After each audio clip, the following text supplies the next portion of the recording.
Hello मेरे प्यारे बच्चों, आज की वीडियो में हम कक्षा 10 की जो गणित है प्रश्नावली 1.1 को स्टार्ट करते हैं। बिना किसी देरी के पहले इसके बेसिक को समझेंगे, उसके बाद प्रश्नावली हम सॉल्व करेंगे। बच्चों, चैप्टर का नाम क्या है? बच्चों, चैप्टर का नाम हमारा है वास्तविक संख्या। क्या है? वास्तविक संख्या, जिसे हम अंग्रेजी में क्या बोलते हैं? Real numbers. ठीक है बच्चों, ये हमारे चैप्टर का नाम है। तो चैप्टर का जो नाम है उसके बारे में जानना बहुत ज़रूरी है। वास्तविक संख्या बच्चों क्या होता है ना, हमारे पास संख्या आती है। सबसे पहले हम बात करते हैं संख्या की। जो हमारी संख्या होती है वो दो प्रकार की होती है। दो प्रकार की होती है, कौन कौन सी? एक होती है वास्तविक संख्या, एक होती है वास्तविक संख्या,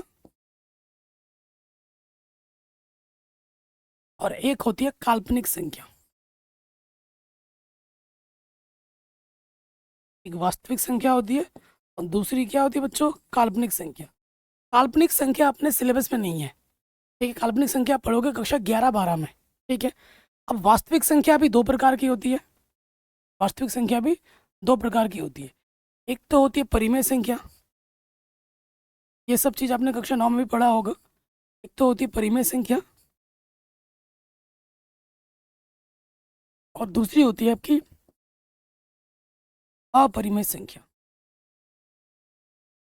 दूसरी क्या होती है? अपरिमेय संख्या होती है।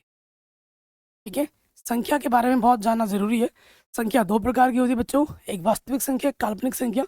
वास्तविक संख्या दो प्रकार की होती है, एक परिमेय संख्या और एक अपरिमेय संख्या। अब कई बच्चे बोलेंगे भैया ये काल्पनिक संख्या क्या होता है, जरा इसके बारे में बताइए। तो इसको बताने के लिए एक उदाहरण लेता हूँ मैं एक उदाहरण ले लेता हूँ। गणित को समझने का सबसे बेस्ट तरीका क्या है बच्चों? उदाहरण की मदद से समझना। यहाँ पर मैंने एक प्रश्न लिख दिया, हल करो।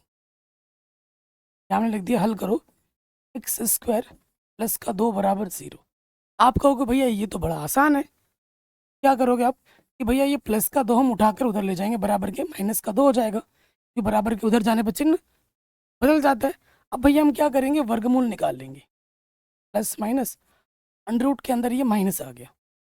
अब आप यहाँ पे आके अटक जाओगे, भैया अब क्या होगा? क्योंकि जब भी अंडर रूट के अंदर नेगेटिव आता है, माइनस आता है, तो वहाँ लग जाता है काल्पनिक संख्या।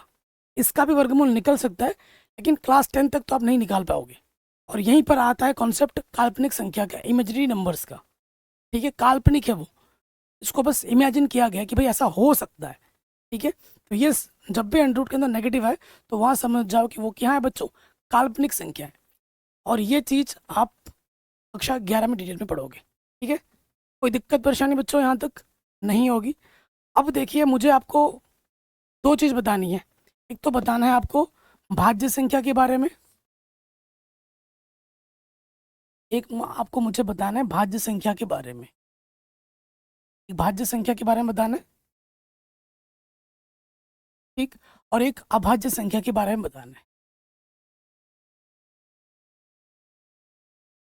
देखो बच्चों, अभाज्य संख्या को हम बोलते हैं प्राइम नंबर्स।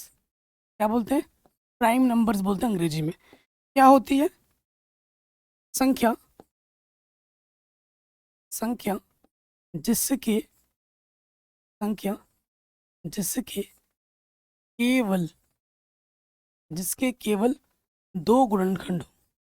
दो गुणनखंड हो। ऐसी संख्या जिसके सिर्फ दो गुणनखंड हो, उसे हम क्या कहते हैं? अभाज्य संख्या कहते हैं। उदाहरण देना है आपको, तो मैं आपको उदाहरण देता हूँ। उदाहरण क्या होगा बच्चों? उदाहरण की अगर हम बात करें, जैसे मैंने यहाँ लिख दिया 2, यहाँ लिख दिया मैंने 3, यहाँ लिख दिया मैंने 7। ठीक है, ये क्या है? अभाज्य संख्या है। क्यों? दो सिर्फ किससे कटेगा? दो से कटेगा और एक से कटेगा। दो सिर्फ दो से कटेगा, एक स्वयं और एक। तीन किससे कटेगा? तीन से कटेगा और एक से कटेगा। सात किससे कटेगा? सात से कटेगा और एक से कटेगा। तो ऐसी संख्या जिनके सिर्फ केवल दो ही गुणनखंड हो, एक तो स्वयं और एक, ऐसी संख्या को हम क्या कहते हैं? अभाज्य संख्या कहते हैं। अंग्रेजी में बोलते हैं इनको प्राइम नंबर्स। फिर हम बात करते हैं भाज्य संख्या। भाज्य संख्या को अंग्रेजी में बोलते हैं कॉम्पोजिट नंबर। तो इनके क्या होता है? संख्या, संख्या जिसके संख्या जिसके दो से दो से अधिक गुणनखंड हो, दो से अधिक गुणनखंड हो, संख्या जिसके दो से अधिक गुणनखंड हो, उसे हम क्या कहते हैं? भाज्य संख्या कहते हैं। उदाहरण दे देता हूं मैं आपको।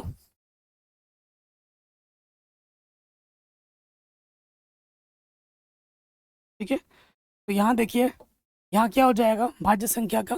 जैसे मैंने यहाँ लिख दिया 4, यहाँ लिख दिया 6, यहाँ लिख दिया मैंने 8। ठीक है, 4 किससे कटेगा? 2 से कटेगा। 4 4 से कटेगा। 4 1 से भी कटेगा। 2 से ज़्यादा जैसे ही आप दिखा दोगे गुणनखंड, उसे हम क्या बोलते हैं? भाज्य संख्या। मैं कुछ भी आपको फालतू में नहीं पढ़ा रहा हूँ।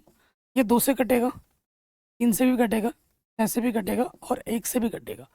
2 से ज़्यादा गुणनखंड है, भाज्य संख्या। 8 किससे कटेगा? 8 2 से कटेगा, 8 4 से कटेगा, 8 8 से कटेगा, 8 1 से कटेगा।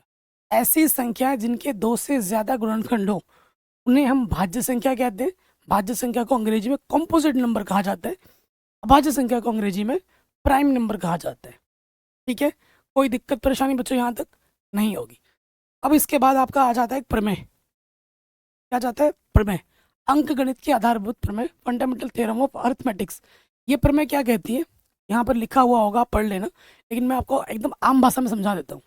ये थ्योरम क्या दी है कि अगर आपके पास कोई भी भाज्य संख्या हो, उसे आप अभाज्य संख्या के गुणनखंड के रूप में लिख सकते हैं।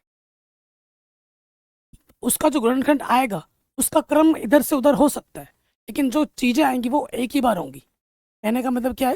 देखो, आप सोच लो, मैंने एक भाज्य संख्या ले ली 18। 18 एक भाज्य संख्या है। अब इसका गुणनखंड करो, अभाज्य गुणनखंड।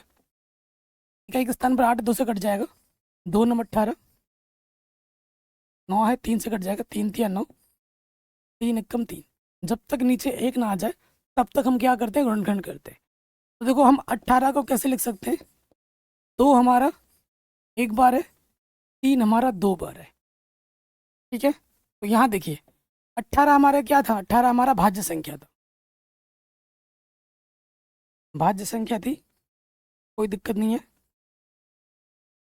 अब ये जो 2 है और ये जो 3 है, ये क्या है हमारे? ये हमारी अभाज्य संख्या है। और प्रमेय क्या कहती है कि कोई भी भाज्य संख्या हो उसे आप अभाज्य संख्या के गुणनफल के रूप में लिख सकते हैं। इसका क्रम परिवर्तित हो सकता है, लेकिन जो क्रम, जो 2 है एक ही बार आएगा, 3 जो 2 बार आएगा, ये चेंज नहीं होगा। इसके क्रम को आप आगे पीछे करके लिख सकते हो कि 3 को पहले लिख दिया, 2 को बाद में लिख दिया। इससे इसके रिजल्ट पे कोई प्रभाव नहीं पड़ेगा। 2 को पहले लिख दिया, बाद में लिख दिया, 3 को पहले लिख दिया, बाद में लिख दिया, वो चीज़ इधर उधर कर सकते हो। लेकिन 3 जो 2 बार आया वो 2 ही बार रहेगा, 2 जो एक बार आया वो एक ही बार रहेगा, वो ज़्यादा कम नहीं होंगे। ये कहता है कि कोई भी भाज्य संख्या हो उसे हम अभाज्य संख्या के गुणनफल के रूप में लिख सकते हैं। उसका क्रम इधर उधर हो सकता है, लेकिन उसके अंदर जो भी अवयव आए हैं वो वैसा का वैसा ही रहेगा, उसमें कोई प्रभाव नहीं पड़ेगा। क्या कहती है? प्रत्येक भाज्य संख्या को अभाज्य संख्याओं के गुणनफल के रूप में व्यक्त किया जा सकता है। यह गुणनखंड अभाज्य गुणनखंडों के आने वाले क्रम के बिना, क्रम इधर उधर हो सकता है, लेकिन अद्वितीय होता है। अद्वितीय का मतलब फिक्स होता है, परिवर्तित नहीं हो सकता। तो यह होती है अंकगणित के आधारित प्रमेय, बहुत इंपॉर्टेंट है। देखो, ये जो वीडियो है बच्चों, UP board, MP board, Bihar board, Rajasthan board, Uttarakhand, Jharkhand, CBSE, सारे बोर्ड्स के लिए इंपॉर्टेंट है। ठीक है, जैसे एमपी बोर्ड की बात करें, राजस्थान बोर्ड की बात करें, तो ये परिभाषा भी एग्जाम में आ जाता है लिखने के लिए। बाकी यूपी बोर्ड वगैरह में तो नहीं आता, वहाँ पे तो क्वेश्चन ही आते हैं। ठीक है, चलिए अब हम आते हैं प्रश्नावली में। अगर आप इतना समझ गए, जान गए, तो प्रश्नावली बहुत आसान है, और इस प्रश्नावली को हल्के मत लीजिए। यहाँ से 2 नंबर का एक प्रश्न और 1 नंबर का एक प्रश्न जरूर आएगा। 3 नंबर का क्वेश्चन एग्जाम में इस प्रश्नावली से आएगा पक्का, और इसके अगले वाली प्रश्नावली से 2 नंबर का क्वेश्चन आएगा सिद्ध करने के लिए। ठीक है, तो प्रश्न बहुत आसान है, चलिए शुरू करते हैं। चंद प्रश्नावली 1.1। ठीक है, हिंदी मीडियम के लिए हम शुरू करते हैं। क्वेश्चन नंबर 1 क्या बोल रहे हैं? निम्नलिखित संख्याओं को अभाज्य गुणनखंडों के गुणनफल के रूप में व्यक्त कीजिए। ठीक है, तो सबसे पहले वाले पे आ जाओ, बहुत आसान है।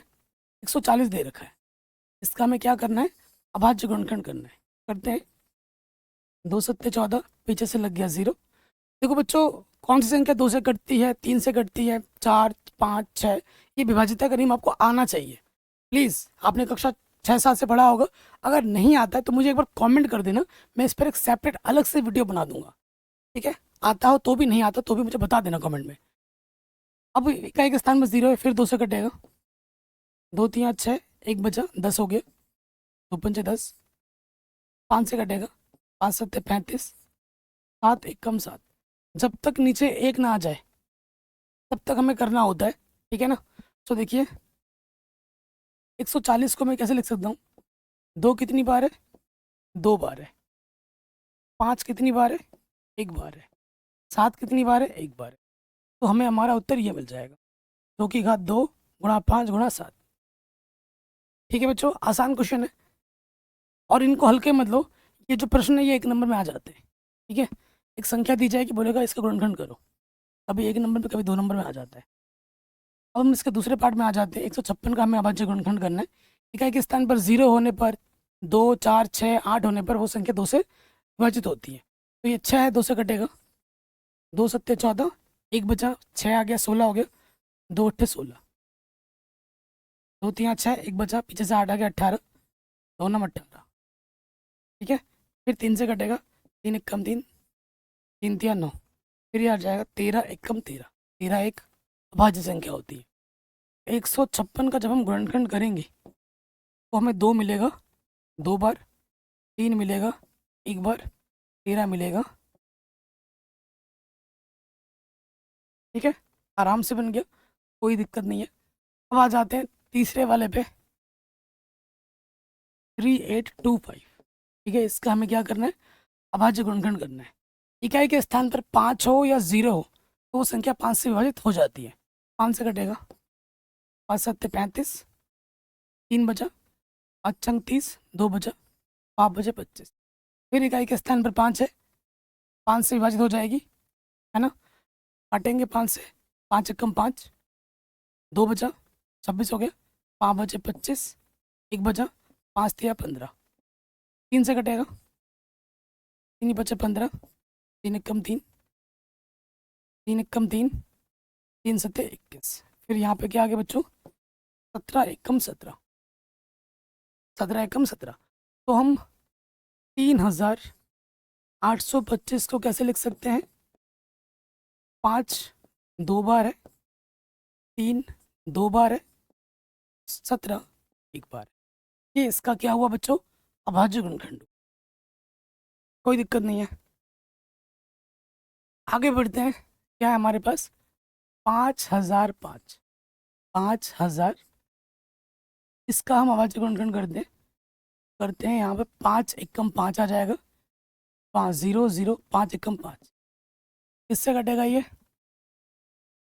7 से कट जाएगा, 7 एकम 7, 3 बचा, 30 हो गया, 7 चौको 28, 2 बचा, 7 तिया 21। अब ये किससे कटेगा? 11 से।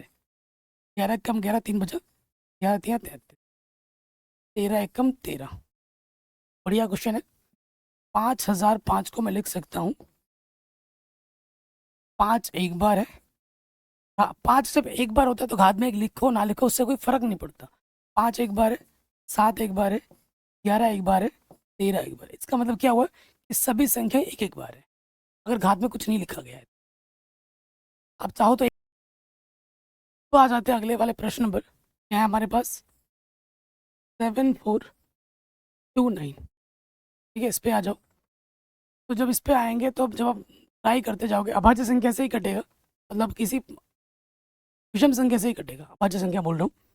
तो जब आप 2 4 5 6 ऐसे ट्राई करते जाओगे, 16 तक तो किसी संख्या से नहीं कटेगा। पहली संख्या होगी 17, जिससे ये कट जाएगी। अगर पहाड़ा पढ़ो, 2 अंक लेंगे। 17 का 17, 34, 17 चौके 68। तो 74 में से 68 घटा देंगे, कितना बचेगा? 4 और 2 6 बचेगा। ठीक है, और पीछे से लग जाएगा 2। 17 तिया 51 होता है, क्या देंगे? तो 2 में से गया 1, 11 बचेगा, पीछे से लग जाएगा 9। 17 सत्ते, 17 सत्ते क्या होता है बच्चों? 119। ठीक हो गया, ये 17 से तो कट गया पूरा। अब ये कटेगा 19 से, 19 का 19, 19 दूनी 38। 45 में से जब हम 38 घटा देंगे कितना बचेगा? 5 बचेगा। पीछे से लग जाएगा 7, तो 19 तिया 57 होता है। फिर 23 से कम क्या हो जाएगा? 23। 23 से कम 23। ठीक है, तो 7429 का जो अभाज्य गुणनखंड होता है वो होता है 17 गुणा 19 गुणा, तगड़ा क्वेश्चन और एग्जाम में आता है। ठीक है, यहाँ पे जो इंपॉर्टेंट था बच्चों वो सारे इंपॉर्टेंट है, लेकिन कुछ ये चौथा और ये पांचवा पट थोड़ा ध्यान देने वाला है और एग्जाम में बार बार आता है। बाकी एग्जाम में तो कोई सा भी आ सकता है। आपको एक संख्या दी जाएगी और बोलेगा इसका अभाज्य गुणनखंड करो, 1 नंबर या फिर 2 नंबर में आ जाता है, कई बार आया है। अब हम आते हैं अगले क्वेश्चन पे, दूसरे नंबर पर। बहुत ही ज़्यादा इंपॉर्टेंट क्वेश्चन है और ये क्वेश्चन एग्जाम में बार बार आता है। मोस्ट इंपॉर्टेंट क्वेश्चन है। देखो बच्चों, जिस साल मैंने भी बोर्ड एग्जाम दिया था तो यहाँ से एक क्वेश्चन एग्जाम में आया था। ठीक है, आप ये क्वेश्चन में आप सीखेंगे HCF निकालना। HCF को हिंदी में बोलते हैं मौशा। ठीक है? देखो मैं लिख भी देता हूँ यहाँ पर, HCF हाईएस्ट कॉमन फैक्टर बोलते हैं अंग्रेजी में इसका फुल फॉर्म, और हिंदी में शॉर्ट महत्तम समापवर्ती बोलते हैं, शॉर्ट में बोलते हैं मौसा। Least common factor multiple LCM, तो ये होता है लॉशा, लघुत्तम समापवर्ती बोलते हैं। ठीक है, हिंदी में इसको ऐसे बोला जाता है। तो यहाँ लिखा हुआ है ना NCERT में HCF LCM, तो ये दिमाग में रखिएगा। HCF का मतलब मौशा होता है, LCM का मतलब लॉशा होता है।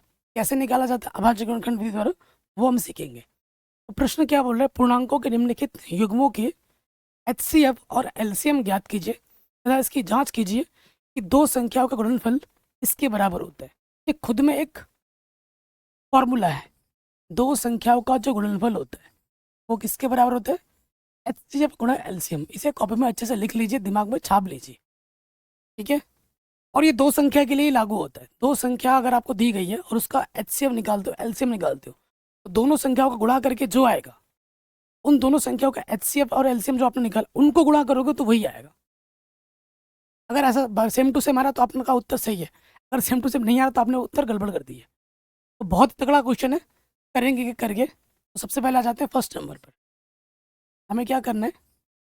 26 और 91 का क्या निकालना बाबू? अभाज्य गुणनखंड निकालना। निकालो अभाज्य गुणनखंड। तो ये एक स्थान पर 6 2 से कटेगा, 2 एक कम 2, 2 3 6, ये हो जाएगा 13 एक कम 13। ये तो शुरू होने से पहले ही खत्म हो गया। इस पे आ जाओ, 7 कम 7, 2 बचा, 1 आ गया 21, 7 या 21, और ये हो गया 13 एक कम 13। ये भी शुरू होने से पहले ही खत्म हो गया। ठीक है, ये हमने अभाज्य गुणनखंड कर दिया। अब देखो कैसे लिखेंगे। हम 26 को कैसे लिख सकते हैं? 2 एक बार है, 13 एक बार है।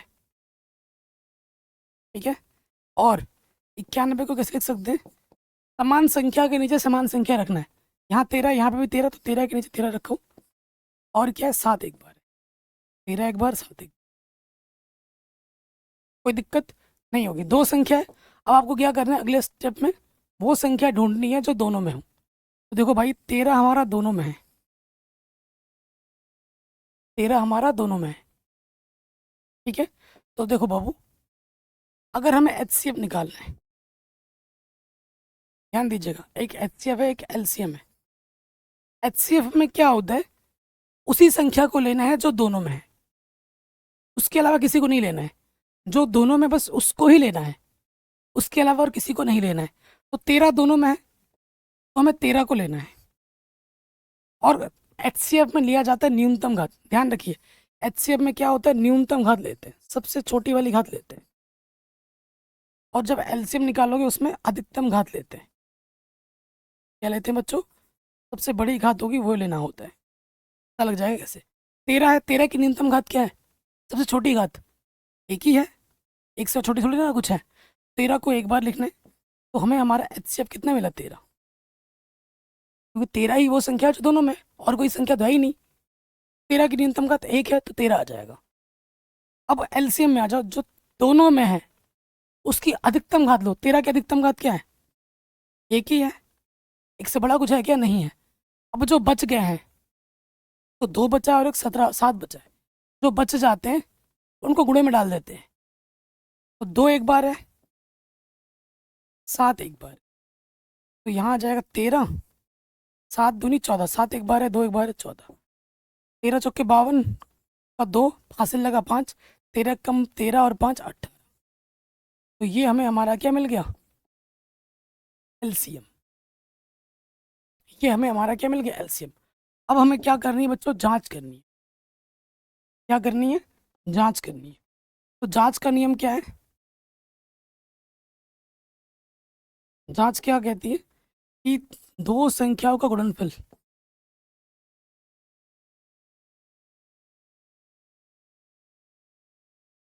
दो संख्याओं का जो गुणनफल होता है वो बराबर होना चाहिए सी एफ गुणा सी एम। अगर दोनों तरफ गुणनफल बराबर आता है तो आपका उत्तर सही है, अन्यथा आपने गड़बड़ कर दी है। तो पहली संख्या हमारी है 26, दूसरी संख्या हमारी 91।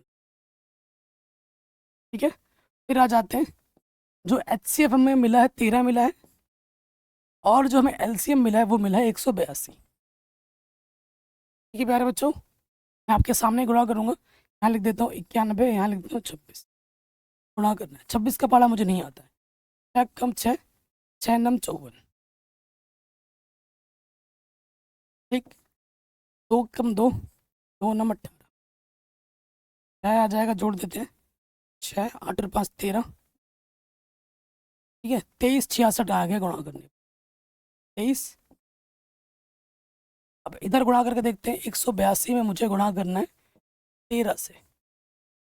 3 दूनी 6, 8 3 24, तीन लगा 2, 3 कम 2, 3 और 2 5, 1 दूनी 2, 1 अट्ठे 8, 1 कम 1, 6 6 8 और 5 13, 1 और 1 2, है ना।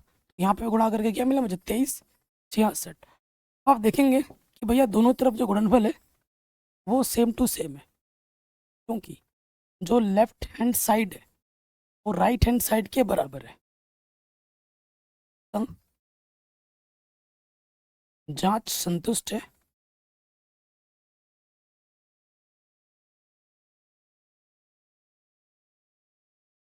ठीक है। अगर हमारी जांच संतुष्ट है यानी कि हमारा उत्तर सही है। सभी बच्चों को समझ में आ गया बच्चों? मैं साइड हट जा रहा हूँ ताकि आप स्क्रीनशॉट वगैरह ले पाए। देखो, जब आप पहले प्रश्न पढ़ो ना भाई, तो कॉपी नहीं चलानी, पेन नहीं चलाना है, आपको पहले समझना है। उसके बाद जब मैं साइड हट जाऊँ तो वीडियो पॉज करके आप फटाफट लिख भी सकते हो। पहले लिखोगे या फिर समझोगे? तो जब भी मैथ्स के क्वेश्चन कर रहे हो तो पहले देखिए सर कैसे पढ़ा रहे हैं, सर क्या समझा रहे हैं, समझने पे जोर लगाइए। लिख तो बाद में भी लोगे, ये कहीं जा तो नहीं रहा है, वीडियो बैक करोगे फिर से आ जाएगा। यहाँ ऑफलाइन थोड़ी ना पढ़ो कि सर ने एक बार मिटा दिया तो दोबारा नहीं आएगा। आप इस वीडियो को 100 बार देख सकते हो, है ना, जब तक समझ में नहीं आता तब तक देख सकते हो। सेकंड वाले पार्ट में आ जाते हैं। सारे प्रश्न ऐसे ही होंगे जैसे अभी हमने किया है, लेकिन सारे ही प्रश्न शानदार और जानदार हैं। तो जैसे जैसे क्वेश्चन पे आप आगे बढ़ोगे लेवल भी बढ़ता जाएगा। 510 से और 92 है, ठीक है। इसका हमें क्या करना है बच्चों, अभाज्य गुणनखंड करना है। करते हैं, 2 दूनी 4, 1 बचा 11 हो गया, 2 पंजे 10, 10 बचा, 2 पंजे 10, ठीक हो गया। एक स्थान पर 5 है, 5 से कटेगा, 5 बचे 25, 5 कम 5, 3 से कटेगा, 3 एक कम 3, 2 बचा, ठीक है, 3 सत्ते 21। फिर यहाँ क्या आ गया, 17, एक कम 17। फिर आ जाओ 92 पे, 2 से कटेगा, 2 2 चौको 8, 1 बचा, 2 छंग 12। फिर 2 से कटेगा, 2 दूनी 4, 2 तिया 6, और 23 एक कम 23, ठीक है, 23 एक कम 23। जब तक एक ना आए तब तक करना है। अब आ जाओ, 510 के गुणनखंड कर दें। 2 हमारा एक बार है, 3 हमारा एक बार है, 5 हमारा एक बार है, 17 हमारा एक बार है। हाथ में एक लिखो ना लिखो उससे फर्क नहीं पड़ता। फिर आ जाओ 92 पे, 2 के नीचे 2, 2 कितनी बार है, 2 है 2 बार, और फिर है 23, ठीक है। अब दो संख्या है, वो संख्या ढूंढो जो दोनों में, दो आपका दोनों में है, दो आपका दोनों में। सबसे पहले हम निकालेंगे एच सी एफ, मौशा, फिर निकालेंगे एलसीएम लॉशा। एचसीएफ में क्या होता है, जो संख्या दोनों में उसकी न्यूनतम घात लो। 2 की न्यूनतम घात क्या है, ये क्या है, न्यूनतम घात ही लेनी है। अब एलसीएम में आ जाओ, जो दोनों में उसकी अधिकतम घात लेते हैं। 2 की अधिकतम घात कितनी है, 2 है। 2 की अधिकतम घात कितनी आ जाएगी, 2। और जो संख्याएं बच गई हैं, 3 बचा, 5 बचा, 17 बचा, 23 बचा, इनको क्या करना है, गुणे में डाल देना है। डालो गुणे में, 3 गुणा 5 गुणा 17 गुणा, ठीक है। तो सारे गुणा फुणा मैं आपके सामने ही करूँगा, ठीक है। तो देखो 5, 2 को 2 बार गुणा करेंगे 4, 5 को 20, 20 तिया 60 हो गया। यहाँ कितना है, 17 गुणा 23, ठीक है। तो मैं क्या करता हूँ, 23 और 17 को गुणा कर लेता हूँ, ठीक है। तो 17 का 17, 17 34, 17 तिया 51, 51 का एक हासिल लगा 5, 17 दूनी 34 और 5, 34 और 5 39, ठीक है। तो ये आ जाएगा 391। 391 को मुझे गुणा कर देना है 6 से, एक कम 6, 6 नम 54, हासिल लगा 5, 37 18 और 5, 18 और 5 23, ठीक है। तो गुणा करेंगे, ये आ जाएगा 23 46, पीछे से 0 है तो लगा दिया, लॉशा मुझे ये मिल गया। गुणा भी मैंने आपके सामने किया, ताकि आप कैलकुलेटर की आदत मत लगा लेना। अगर आपको कैलकुलेटर की आदत लग गई बच्चों, तो 2 + 3 कितना होता है, इसके लिए भी आपको कैलकुलेटर की मदद लेनी पड़ेगी। दिमाग इतना स्लो कर देता है। तो ये जो गंदी आदत है कैलकुलेटर की, ये बिल्कुल मत लगाना। वो सारा कैलकुलेशन खुद से करने पेन पेपर में, ठीक है। अब हम क्या करेंगे बच्चों, जांच करेंगे, देखते हैं कि हमारा उत्तर सही आ रहा है गलत आ रहा है। जांच से पता लग जाएगा। जांच क्या कहती है, जांच कहती है दो संख्याओं का गुणनफल, दो संख्याओं का जो गुणनफल होता है वो बराबर होते हैं HCF गुणा LCM। यही नियम है, यही कानून है भाई। तो लगा दो भैया नियम कानून। दो संख्या हमारी क्या है, 510 पहली संख्या गुणा दूसरी संख्या 92। HCF मुझे मिला है 2, LCM मुझे मिला है 2 3 4 6 0, ठीक है। ओके, अब हम मैं गुणा करके देखता हूँ। ये 510 है, इसको मुझे गुणा करना है 92 से। 2 गुणा 0 0, 2 एक कम 2, 2 पंजे 10, 9 गुणा 0 0, 9 एक कम 9, 9 पंजे 45। जोड़ देंगे 0 2 9 6, तो यहाँ गुणा करने पे आ गया 4 6 9 2 0। 2 से गुणा करेंगे, 2 गुणा 0 0, 2 चंग 12 हासिल लगा 1, 2 चौको 8 और 1, 8 और 1 कितना होता है 9, ठीक हो गया। 2 3 6, 2 दूनी 4, 46920, 46920। दोनों तरफ क्या है बच्चों,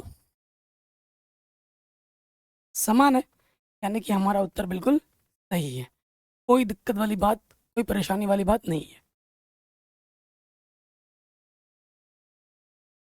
हो गया, जांच संतुष्ट है तो लेफ्ट हैंड साइड है वही राइट हैंड साइड में, यानी कि हमारा उत्तर बिल्कुल सही है, हमारा जांच बिल्कुल संतुष्ट है।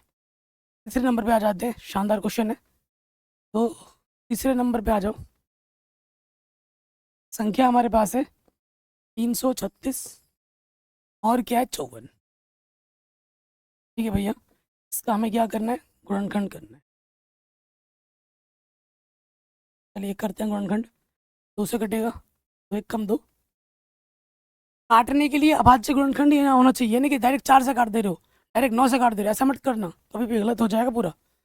2 एक कम 2, 1 बजा 13 हो गया, 2 छंग 12, 1 बजा 2 अट्ठे 16 हो गया, ठीक है। फिर आ जाओ, 2 से कटेगा, 2 अट्ठे 16, 2 चौको 8, 2 चौको 8, 2 दूनी 4, 2 दूनी 4, 2 एक कम 2, 3 सत्ते 21 और 7 एक कम 7। जब तक एक ना आ जाए तब तक हम गुणनखंड करते हैं। यहाँ आ जाओ, 2 दूनी 4,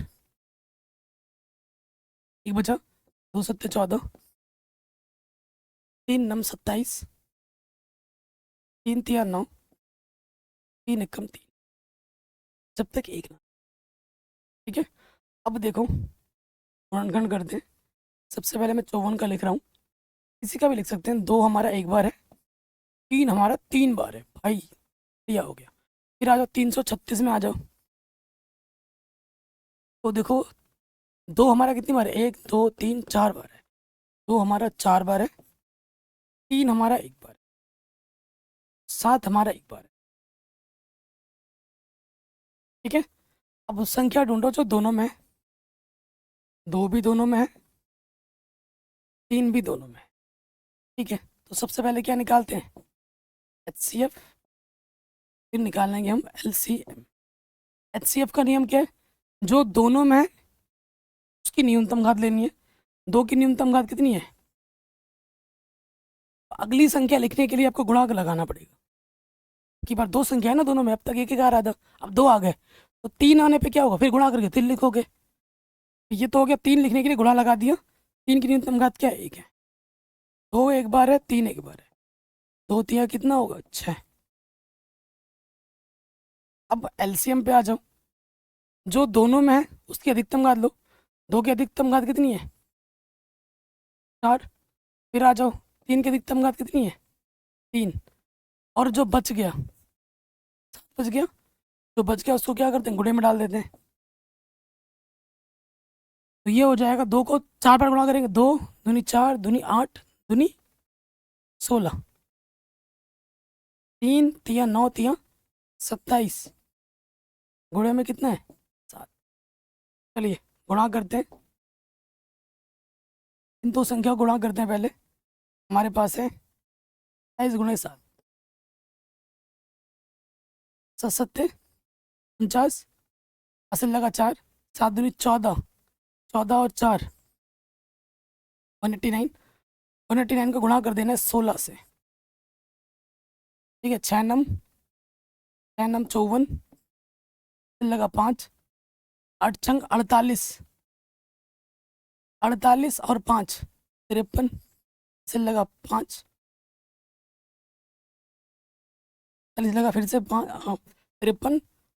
तो 6 नम 54 हासिल लगा 5, 8 छंग 48 और 5 53 हासिल लगा फिर से 5, एक कम 6 और 5 11, एक नंबर 9, एक अट्ठे 8, एक कम 1, जोड़ेंगे 4 12 हासिल लगा 1 10 3। तो ये गुणा करने पे हमें कितना मिला, 3024। ये हमें हमारा क्या मिल गया, लॉस ऑफ। जांच करते हैं हमारा उत्तर सही या गलत, पता लग जाएगा। जांच, जांच क्या है, 2 संख्याओं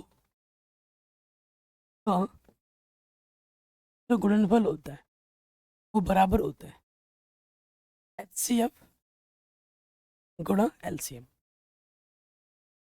बार बार लिखवा रहा हूँ ताकि आपके दिमाग में छप जाए।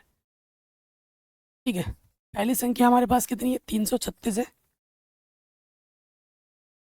दूसरी संख्या कितनी है हमारे पास, 51 है। ये हमको कितना मिला था, 6। LCM मुझे मिला 3024।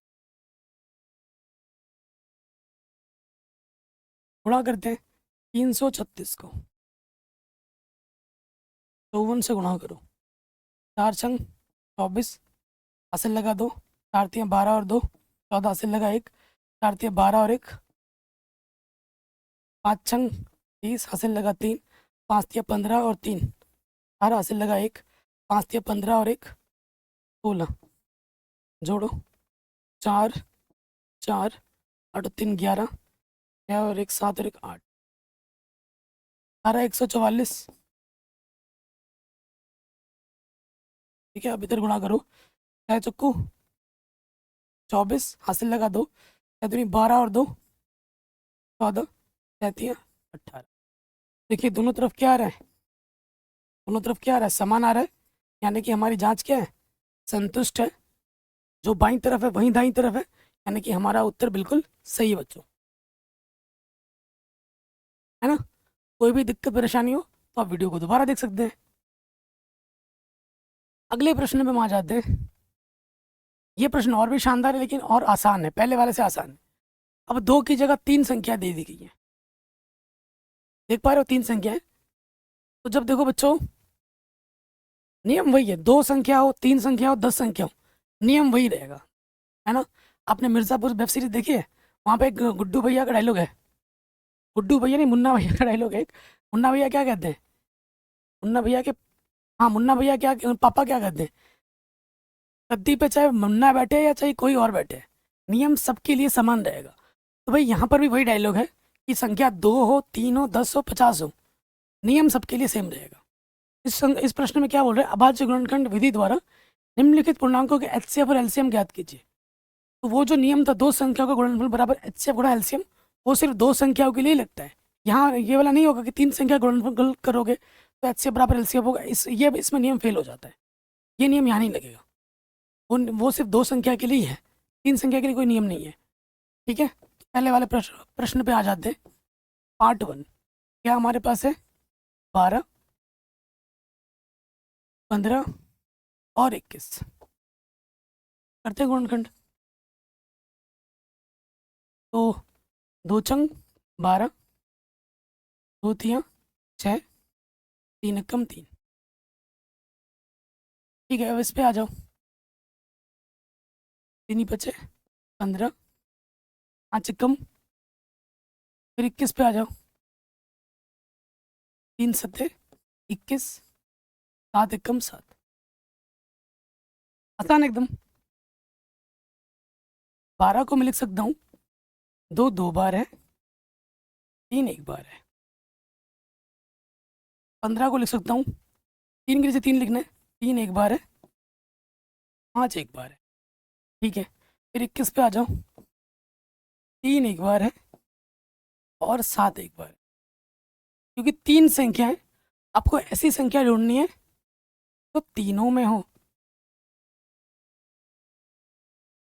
ठीक है, आपको ऐसी संख्या ढूंढनी है जो तीनों में हो, वो मैंने आपको लिख दिया, दिखा दिया कि 3 तीनों में। नियम वही है, एचसीएफ एलसीएम। एचसीएफ में क्या है कि वो संख्या लेनी है जो तीनों में और उसकी न्यूनतम घात लेनी है। 3 की न्यूनतम घात कितनी है? 1 है, 3 एक ही बार रहेगा 3। एलसीएम में क्या होता है? जो तीनों में है उसकी अधिकतम घात लीजिए। 3 की अधिकतम घात क्या है? 1 ही है। और जो बच गए हैं उनको गुणे में डाल दीजिए। 2 2 बार है, 5 1 बार है, 7 1 बार। गुणा करेंगे, 2 दूनी 4 होते हैं, 7 तियाँ 21, 4 पंजे 21 दूनी 42, पीछे से 0। बस इतना ही करना है आपको। आपका एचसीएफ मिल गया 3, एलसीएम मिल गया 420। कोई दिक्कत दुविधा परेशानी नहीं होगी, आराम से बन गया। ठीक है, अब हम इसके आ जाते हैं सेकंड वाले पार्ट पर। सेकंड वाला पार्ट बहुत ही शानदार है। अगर आप प्रश्नों को ध्यान से देखेंगे, 17 है, 23 है और 29 है। ये क्या है बच्चों? ये संख्याएं कैसी है? ये संख्या है अभाज्य संख्या। तो ये क्वेश्चन ऑब्जेक्टिव प्रश्न में भी आ जाता है। ठीक है, नोट करके लिख लीजिए। अगर 2 या 2 से ज़्यादा अभाज्य संख्या है, यहाँ तो 3 है, 3 से ज़्यादा भी अगर होंगी, तो अभाज्य संख्याओं का जो एचसीएफ होता है वो हमेशा 1 होता है। और जो एलसीएम होता है, मतलब जितनी भी संख्याएं दी गई है उनका गुणा कर देना होता है। एलसीएम क्या होता है? संख्याओं का गुणनफल।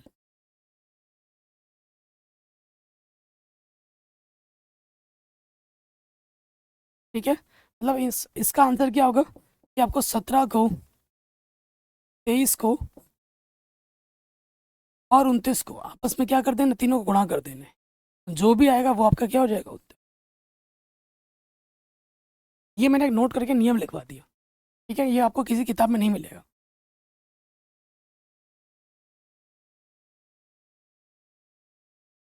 ठीक है। अब बोलोगे भैया ऐसे तो चलो समझ बता दिया आपने, लेकिन करके तो दिखाओ हमें एग्जाम में कैसे करना है, कॉपी में कैसे करना है। तो यहाँ लिखोगे 17, यहाँ लिखोगे 23 और यहाँ लिखोगे 29। 17 को मैं लिख सकता हूँ 17 एकम 17, 23 को लिख सकता हूँ 23 एकम 23, 29 को लिख सकता हूँ 29 एकम 29। तो लिखा जाएगा एग्जाम में। 17 को लिख सकते हैं 17 गुणा कुछ नहीं तो 1 लिख दो, 23 गुणे में कुछ नहीं तो 1 लिख दो, और 29 को लिख सकता हूँ मैं 29 गुणा 1।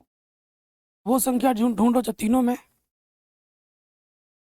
वो क्या है 1, गुणे में 1 हम लिख सकते हैं ना, इसलिए हमारा HCF क्या हो जाएगा, जो तीनों में उसकी न्यूनतम घात, ये आ जाएगा 1।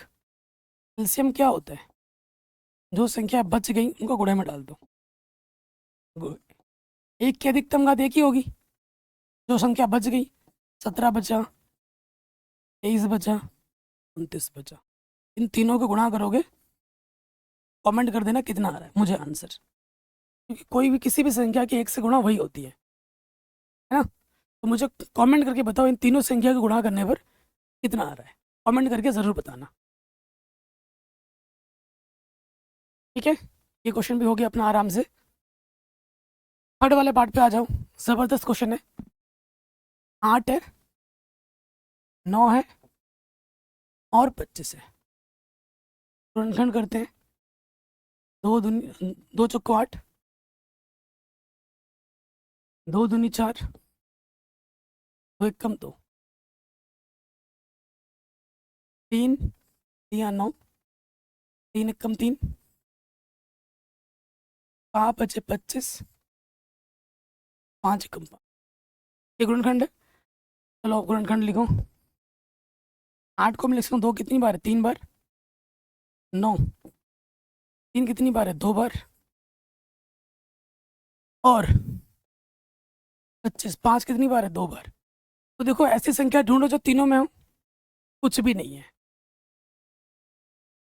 जब जब ऐसी स्थिति आएगी जहाँ उभयनिष्ठ कुछ भी ना हो, तीनों में कुछ भी ना हो, उस स्थिति में HCF कितना होता है, 1। अगर 2 संख्या हो, दोनों में कुछ भी उभयनिष्ठ नहीं हो, तो उस स्थिति में HCF कितना होगा, 1। कितना होगा HCF, 1 होगा। जब उभयनिष्ठ कुछ भी ना हो तो HCF 1 होता है। अब जब जब HCF 1 आएगा तो तब तब आपको LCM में क्या करना है, जो भी संख्याएं दी गई हैं उनको गुणा में डाल लिख देना है। LCM क्या हो जाएगा हमारा, 8 गुणा 9 गुणा 25। ठीक है, 8 नम 25 अट्ठे 200, गुणे में है 9, 9 दूनी 18, पीछे से 2 0, तो हमें हमारा LCM क्या मिल जाएगा, 1800। जब जब HCF 1 आता है तो LCM क्या होता है, जो भी संख्या दी जाती हैं उनको आपको गुणा कर देना है, तो वो आपको LCM दे देगा। कोई दिक्कत, कोई परेशानी नहीं होगी। ठीक है, अब एक नोट करके लिख लीजिए, एग्जाम में प्रश्न आता है, नोट करके लिख लीजिए। अगर आपके पास 2 संख्या हैं A और B, और उनका आपने HCF निकाला, मतलब मौशा निकाला, और उन दोनों संख्याओं का मौशा कितना आ गया, 1। उन दोनों संख्याओं को पता है क्या कहा जाता है, सह अभाज्य संख्या। एग्जाम में प्रश्न आता है इस पर। अगर किन्हीं 2 संख्याओं का सहअभाज्य संख्या युग्म, अगर किन्हीं भी 2 संख्याओं का HCF 1 है तो उन दोनों संख्याओं को क्या कहा जाता है, सहअभाज्य संख्या युग्म कहा जाता है। ये नोट करके लिख लीजिए, इस पर प्रश्न एग्जाम में आता है, ऑब्जेक्टिव में आता है 1 नंबर में। ठीक है, चलिए अब आते हैं अगले प्रश्न में। तो अगला क्वेश्चन बच्चों बहुत इंपॉर्टेंट है और एग्जाम में 2 नंबर में कई बार पूछे गए। अब इसके बाद जितने प्रश्न सारे इंपॉर्टेंट है, कोई सा भी क्वेश्चन एग्जाम में आ सकता है। तो ये वाला प्रश्न एग्जाम में आपको कैसे लिखना है, लिखोगे हल। कैसे लिखना है, दिया है हमें, क्या दे रखा है बच्चों, हमें दे रखा है HCF 306 और 657 का जो HCF हमें दे रखा है वो दे रखा है 9। हमें निकालना है LCM 306 और 657। ठीक है, ऐसे एग्जाम में लिखना है। फिर लिखोगे हम जानते हैं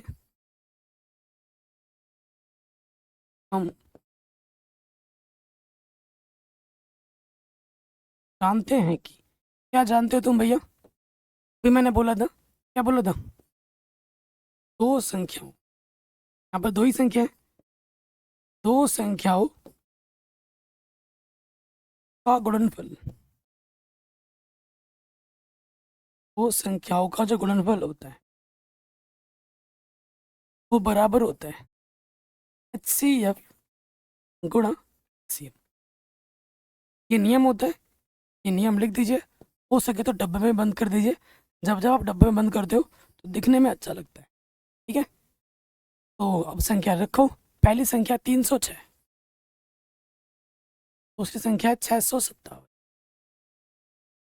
हमें HCF दे रखा है 9 और हमें LCM ज्ञात करना है। तो देखिए बाबू, बराबर किस तरफ गुणे में है, दे रखा क्या हो जाएगा भाग में। तो वो जो 9 गुणे में था बराबर की तरह के भाग में आ गया। भाग का मतलब बट्टा। यहाँ बचा LCM जो कि आपको निकालना है।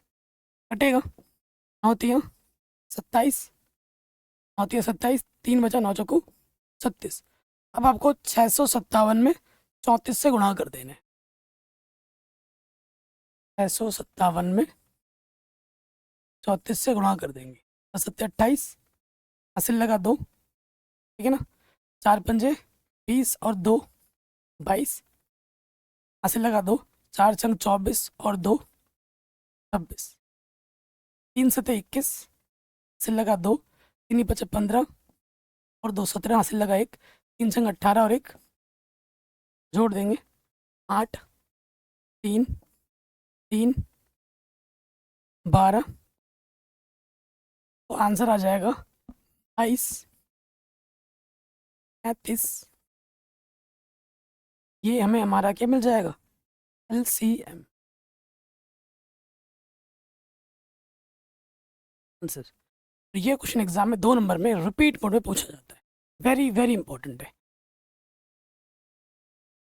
अगले क्वेश्चन पे आ जाते हैं जो कि बहुत इंपॉर्टेंट है और एग्जाम में बार बार आता है और बड़े नंबर में आता है। मजे की बात यह है, कह रहे हैं जांच कीजिए कि क्या किसी प्राकृतिक संख्या n के लिए संख्या 6n अंक 0 पर समाप्त हो सकती है।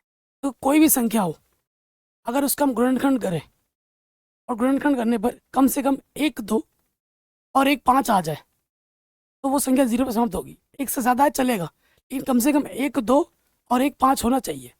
अगर ये नहीं होंगे तो 0 पर समाप्त नहीं होगी। हमारे पास संख्या क्या है, 6 है, तो यहाँ लिख देंगे 6। 6n का मतलब क्या है, अगर n की जगह पर 1 रखो, 2 रखो, 6 को 3 बार गुणा करो, 6 को 4 बार गुणा करो, 6 को कितनी भी बार गुणा करो, क्या कभी इकाई के स्थान पर 0 आएगा, ये आपसे पूछ रहे हैं। तो संख्या जो भी दे रखी है उसका हम क्या कर देते हैं, गुणनखंड करो। 2 × 3 = 6, 3 × 1 = 3। ठीक है, ये हमारी संख्या है। 6 का गुणनखंड करो, क्योंकि 6 का जब हमने गुणनखंड किया 2 एक बार आया, 3 एक बार आया। चलो 2 कम से कम एक बार आ गया, 5 कहाँ है, 5 है इसमें नहीं है, तो कम से कम एक बार 2 होना चाहिए जो कि है। कम से कम एक 5 भी होना चाहिए, तो 5 है क्या, नहीं है। तो आप क्या लिखोगे, चूंकि चूंकि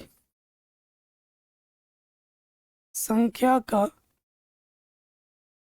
गुणनखंड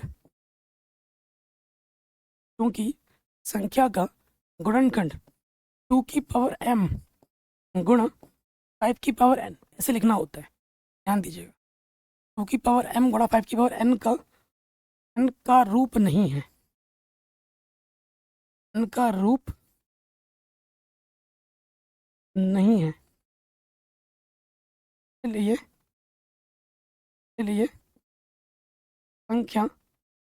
संख्या 6 की पावर n कभी भी शून्य पर शून्य पर समाप्त नहीं होगी।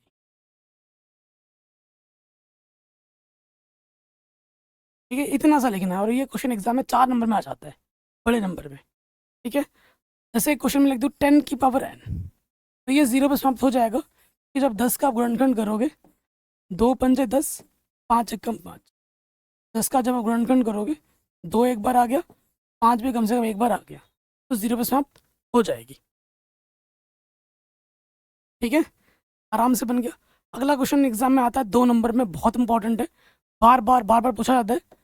देखो बच्चों, बोर्ड एग्जाम में क्वेश्चन एनसीईआरटी से ही आते हैं, 90% से भी ज़्यादा क्वेश्चन आपके डायरेक्ट एनसीईआरटी से ही आएंगे, डायरेक्ट, उनमें कोई बदलाव नहीं होगा, जैसा यहाँ पर है वैसा एग्जाम में आ जाएगा। ठीक है, कह रहे हैं व्याख्या कीजिए, ये संख्याएं जो आपको दे रखी है ये भाज्य संख्याएं क्यों हैं। हमारे पास 2 संख्याएं हमको दी गई हैं।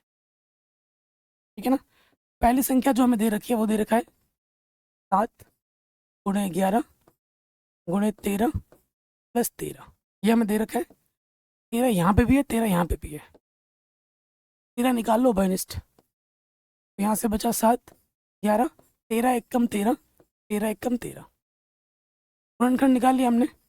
अब देखो 11 77, 77 एकम 77 प्लस 1 13, ब्रैकेट का मतलब होता है गुणा 77 और 1 78, किसी भी संख्या में गुणे में 1 आ जा सकते हैं।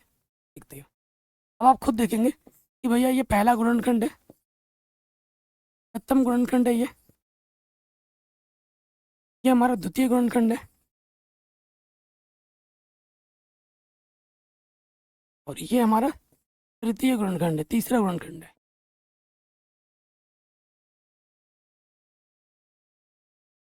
ठीक है, आपको पता है जिस भी संख्या के 2 से ज्यादा गुणनखंड होते हैं वो संख्या भाज्य संख्या होती है। तो आप कारण क्या देंगे, चूंकि चूंकि संख्या की 2 से अधिक गुणनखंड है,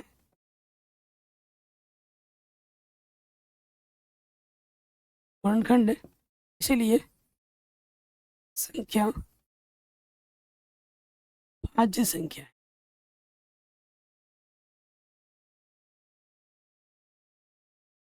कोई दिक्कत परेशानी नहीं होगी, क्योंकि संख्या के 2 से ज़्यादा गुणनखंड है, 1 2 3 दिखा दिया आपने, इसलिए संख्या क्या बाबू, भाज्य संख्या है।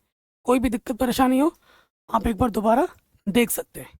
ठीक है, अब हम आ जाते हैं इसके सेकंड वाले पार्ट में। क्या दे रखा है, 7 गुणा 6 गुणा 5 गुणा 4 गुणा 3 गुणा 2 गुणा 1 गुणा,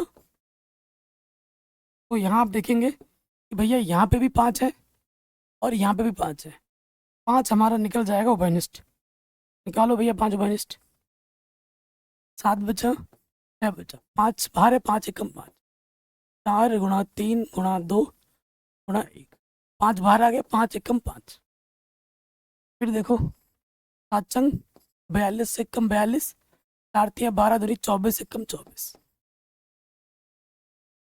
फिर देखो 24 दूनी 48, लगा 4, 24 चौका 96 और 4 100 होता है। ब्रैकेट का मतलब गुणा होता है, जोड़ देंगे तो ये 1009 हो गया। किसी भी संख्या में हम एक गुणा लिख सकते हैं। ठीक है दोस्त, तो ये हमारा आ गया प्रथम गुणनखंड, ये आ गया हमारा द्वितीय गुणनखंड। किसी भी हालत में ना आपको 2 से ज़्यादा गुणनखंड दिखा देने, और ये आपका आ गया तृतीय गुणनखंड। संख्या के 2 से ज़्यादा गुणनखंड आपने दिखा दिए, 1 2 3, तो ये संख्या क्या होगी, भाज्य। तो ये जो 2 लाइन आपने यहाँ लिखी है सेम टू सेम यहाँ पर पेस्ट कर देना, कॉपी पेस्ट, क्योंकि संख्या के 2 से अधिक गुणनखंड है, अर्थात संख्या भाज्य संख्या होगी। कोई दिक्कत, कोई परेशानी बच्चों बताइए, नहीं होगी। इजी क्वेश्चन और एग्जाम में 2 नंबर में बार बार आता है, वेरी इंपॉर्टेंट है। अगले प्रश्न में हम आ जाते हैं, बहुत ही इजी क्वेश्चन और बहुत इंपॉर्टेंट है। इस एनसीईआरटी क्वेश्चन का सारा क्वेश्चन ही शानदार जानदार है। अब क्या हो रहा है ना, मैं आपको बता दूं बच्चों, पिछले कई वर्षों से एक ही किताब चली आ रही है और क्वेश्चन इतने रिपीट हो चुके हैं तो क्वेश्चन बार बार आ जाता है वही। तो एग्जामिनर क्या कर रहा है, जो क्वेश्चन कभी नहीं आया है एनसीईआरटी का, वो क्वेश्चन अब डालना स्टार्ट कर रहा है। तो ये जो क्वेश्चन है इससे पहले कभी नहीं आया है, तो जो क्वेश्चन कभी नहीं आया है वो एग्जाम में आ सकता है इस बार।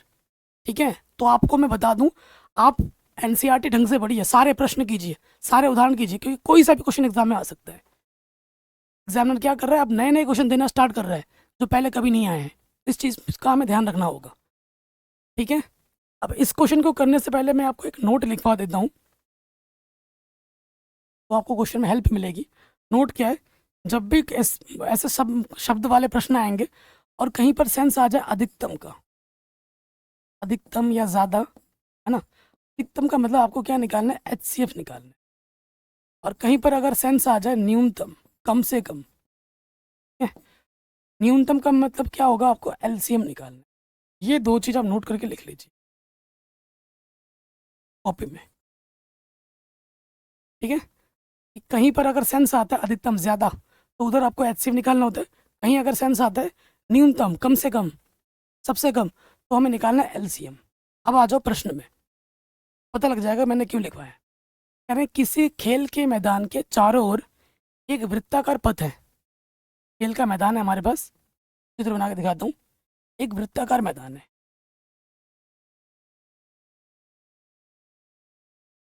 ठीक है, ये हमारा एक वृत्ताकार मैदान है।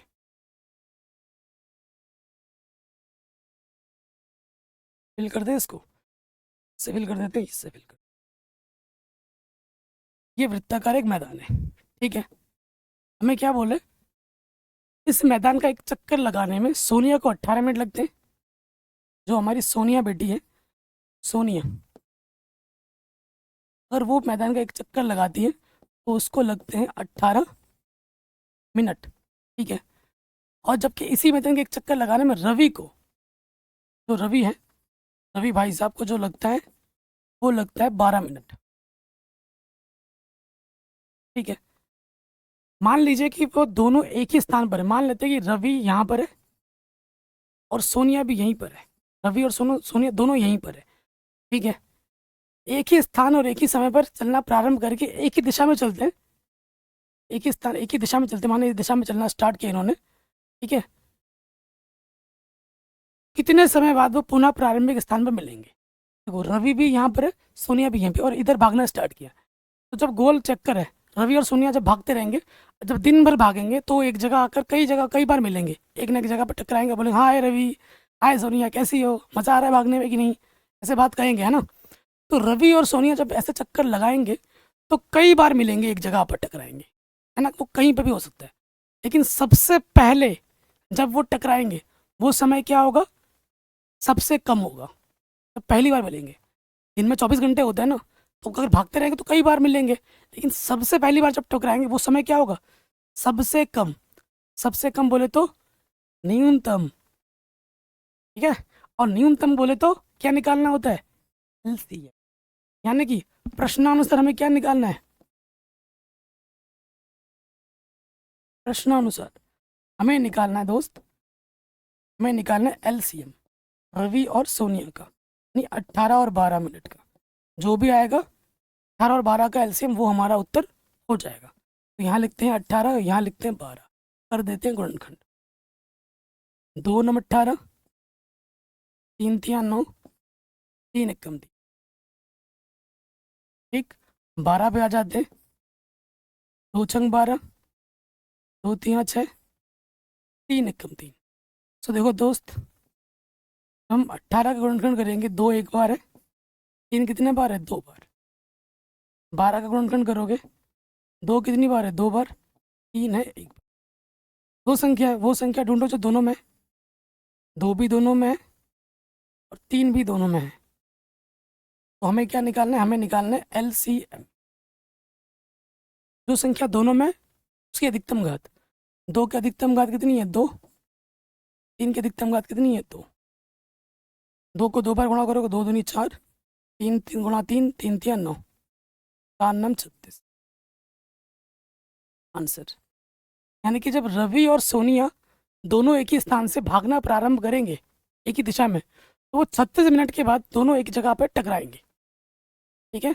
दोनों एक जगह पे आके टकराएंगे एक ही साथ। तो आंसर क्या हो जाएगा? 36।